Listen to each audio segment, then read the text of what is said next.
The world's top scientific and political bodies are actively preparing for an intelligence that surpasses human cognition within this decade. Artificial General Intelligence, or AGI, is defined as an AI system capable of executing any cognitive task a human can accomplish.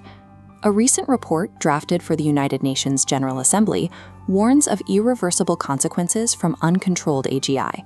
It outlines a scenario where systems autonomously execute harmful actions beyond human oversight. This timeline is based on current trends. Documents like the recent AI 2027 report, published by former researchers at Top Labs, project human-level capabilities arriving in just a few years. It is currently the target of the largest research and development investment in human history. Inside Silicon Valley, the aggressive timeline is treated as a core objective. OpenAI CEO Sam Altman publicly projects AGI arriving by the end of the 2020s. Elon Musk consistently forecasts full AGI capability even earlier, predicting it will be achieved by 2029. Geoffrey Hinton, the computer scientist whose early algorithms laid the foundation for modern neural networks, recently revised his own timeline. He now warns that the arrival of superhuman cognition is imminent. In response, the UN is proposing immediate global defense mechanisms. Their recommendations include an AGI observatory, strict certification for high-risk models, and a new international agency. This global consensus treats AGI as an abstract mathematical certainty. It projects a future of pure software, while omitting the physical hardware required to run it. The origin of this anxiety traces back to the mid-20th century, emerging from the early days of computing theory. In 1965, mathematician and Bletchley Park cryptographer I.J. Good hypothesized that an ultra-intelligent machine would be the last invention humanity would ever need to make. Good's thesis relies on a concept called recursive self-improvement, a theoretical algorithm that continuously edits its own code without human intervention. Once a machine reaches human intelligence, it builds a smarter version of itself, triggering an intelligence explosion that rockets past human cognition. Hardware engineers reject this premise. They point out that this Oxford-style philosophy exists entirely in the realm of ideas. It models computation without physics. The last invention thesis treats intelligence as a frictionless, limitless resource.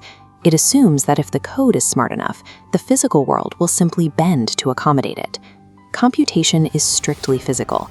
Every calculation requires actual atoms, physical space on a silicon wafer, and raw electrical energy.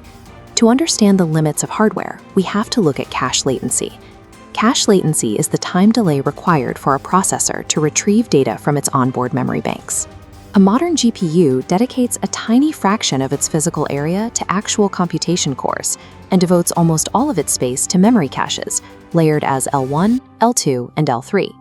Today's AI relies on the transformer architecture. A transformer is a neural network design that tracks relationships in sequential data to generate context. To do this, the physical chip must compute local associations while constantly pulling global data from distant memory. The physical distance between the core and the memory dictates the speed of the AI. The L2 and L3 caches are physically located further away from the computational center of the silicon. Engineers can shrink transistors to make local calculation faster and cheaper. But as transistors shrink, the physical movement of data across the chip becomes drastically more expensive in terms of time and energy. Memory access distance scales quadratically. As chips get larger to hold more memory, the time it takes to move data from the edge of the chip to the center slows down the entire system. This creates a phenomenon known as useless flops. FLOPS stands for floating point operations per second, a standard measure of a computer's processing speed. You can easily build a massive chip capable of 10 exaflops, but if the memory architecture cannot physically move data to the cores fast enough, that computational power sits idle. Biological intelligence faces the exact same physical constraints. The human brain operates at a strict energy limit of roughly 20 watts. If the human brain grew any larger, the biological gut could not physically extract and mobilize enough macronutrients to power it. Evolution hit a hard thermodynamic ceiling, and digital hardware is rapidly approaching its own equivalent. Intelligence is bound by the physical laws of data transit across silicon. An infinitely smart algorithm still has to wait for electrons to cross a wire, The AI industry currently operates on the principle of scaling laws. This is the theoretical framework predicting that simply adding more computing power and data to a model will yield predictable improvements in its capabilities. AI researcher Tim Detmers outlines a severe economic critique of this approach. To achieve linear progress in a mature scientific field, you must expend exponential resources. The rapid progress in AI over the last decade was driven by foundational improvements in GPU efficiency. But that core hardware efficiency actually plateaued around 2018. Recent performance leaps did not come from redesigning the silicon itself. They resulted from one-off hardware tricks, like dropping to 4-bit precision. 4-bit precision is a data compression technique that reduces the memory required for each calculation by limiting the available numbers. We have now exhausted these single-use optimizations. To maintain the illusion of exponential software growth while hitting a physical hardware ceiling, companies are forcing scale.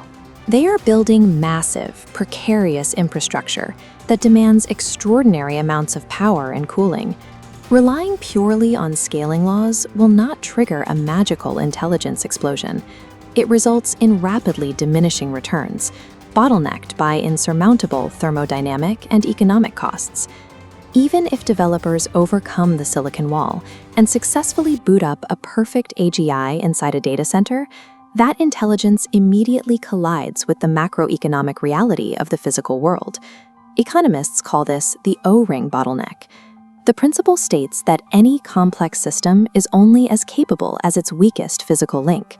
The concept is named after the 1986 Challenger space shuttle disaster. As physicist Richard Feynman demonstrated, the failure was not in the world-class software or the main engines. The entire system failed because a single rubber seal could not withstand cold atmospheric temperatures. Apply this strictly to artificial general intelligence.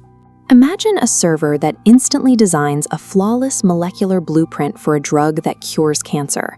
The discovery phase is complete, but the AI cannot autonomously execute physical, multi-year clinical trials on human biology.